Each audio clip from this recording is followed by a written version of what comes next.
A commitment to honesty and truth often puts us in unexpected spiritual situations, something David experiences in 2 Samuel 7. David thinks he will build God a great house, a temple, but instead God plans to build a house for him, a legacy. Because David seeks God, God does great things through him. Yet David discovers being part of God's work and living in His will isn't without difficulty or pain. Consciously or subconsciously, we often cling to the notion that if I do good works for God, He will owe me. Isn't that the assumption behind the statement, I am loyal to God, but He has afflicted me with pain? We frame our pain in light of God's role. Instead, we should view it in relation to the sin of our world. We sin just as people did in the past, so why should we not expect pain? Like David, Peter and his fellow missionaries experience a great deal of pain in doing God's work. Peter encourages them by writing in 1 Peter chapter 4, verses 12 and 13.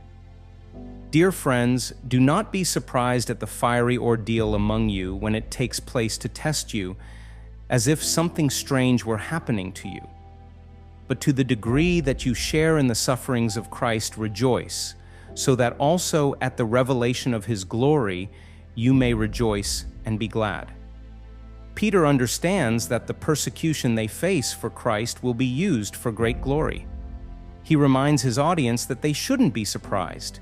By committing themselves to following Christ, they will inevitably clash with those who are opposed to Christ. In response to David seeking God, God makes a covenant with David. Then as now, the central principle of covenant lies in God's loyalty to us because of Christ's work on the cross to suffer and die for our sins, despite how much the world hates us. So here's the truth. God's work through us, through David, Peter, you, comes with pain, but it's pain with a purpose. It's not a debt He owes us, it's a promise He keeps. Christ's cross proves it. He suffered first, and His glory lights our way. Your struggles? They're not strange, they're your share in His story, and that's worth rejoicing over. Think about it. What's one tough moment God's turned into a testimony for you? Drop it in the comments. I'd love to hear how He's building your legacy.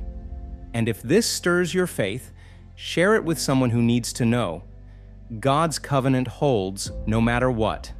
Hit subscribe, and let's walk this journey together.